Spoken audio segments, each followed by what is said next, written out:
Modeling the exponential curve using natural logarithm. In the previous tutorial, we explained that modeling an exponential curve means converting the graph of any exponential function into a linear one. This is also true for functions of the form we have the following shown on screen.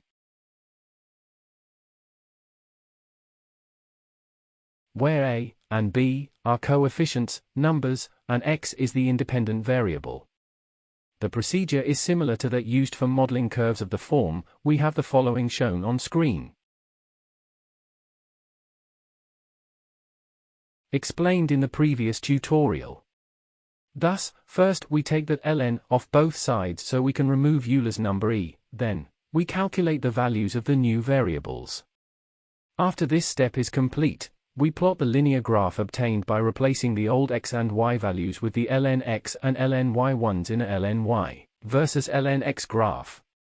For this, the function is transformed in the following way. We have the following shown on screen.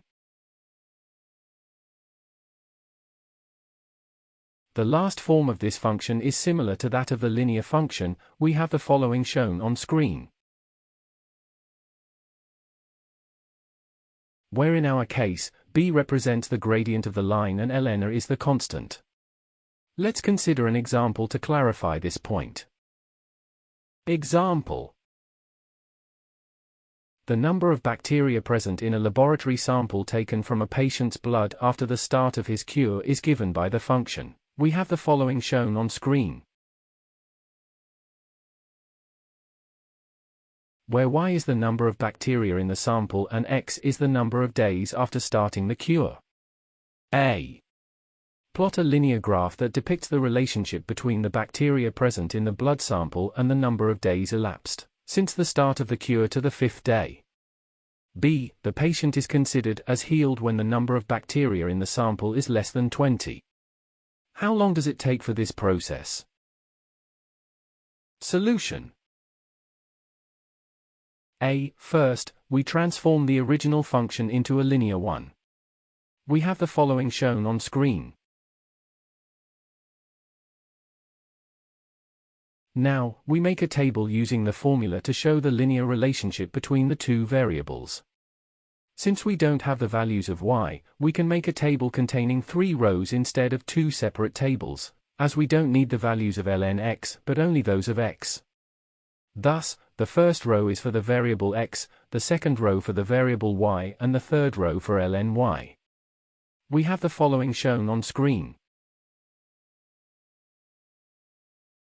The ln y versus x graph for this relation is shown in the figure. We have the following shown on screen. The graph clearly shows the linear relationship required. B. From the data found in the second row, it is clear that the patient is considered as healed in the 4th day of starting the cure, as in this day the number of bacteria present in the sample falls below 20. That is all for lesson 13.4.7, and the end of chapter 13. To continue this mathematics topic, please watch 14, Introduction to Linear Graphs. Thank you for watching. Make sure to like and subscribe to keep up to date with new videos. For more information, calculators, and tutorials, please visit www.icalculator.com.